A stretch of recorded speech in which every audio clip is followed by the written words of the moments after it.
Bonjour, donc je vous montre comment on installe les poignées Listrac.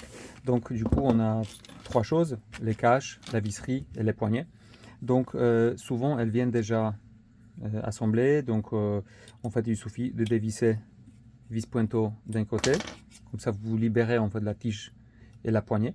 Donc le but du jeu c'est maintenant de mettre cette tige dans la serrure. Imaginons que la serrure est ici, hein. Donc la poignée est à l'intérieur. Comme ça, vous mettez deuxième poignée de l'autre côté et en fait les poignées sont sur votre porte. Ensuite, vous essayez de les mettre bien horizontales. Enfin, vous regardez vraiment dans tous les axes. Et une fois que c'est bon, vous tracez ces points et ces points, donc les deux. Vous tracez aussi le point en haut et le point en bas. Pareil de l'autre côté. Et il faut percer la porte au travers d'un côté et de l'autre pour laissez passer les vis traversantes. Donc d'un côté, la vis traversante va entrer dans la porte et dans la poignée va traverser la serrure et de l'autre côté, c'est la douille qui va attraper. La vis traversante, vous pouvez la raccourcir sur les endroits sécables parce que c'est une vis traversante sécable. Voilà, donc deux vis par paire de poignées.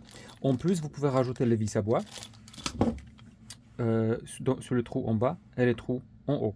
Et je vais vous montrer dans un instant une serrure de porte, comme ça vous allez comprendre à quel endroit les vis traversantes vont la traverser.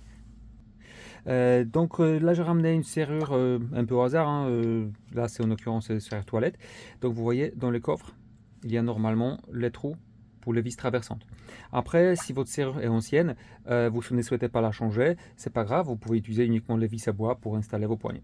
Voilà, donc c'est un peu tout. Et ah oui, à la fin, vous prenez ces caches, vous les mettez par-dessus, paf, et vous le fixez sur l'ensemble. Ça s'éclipse.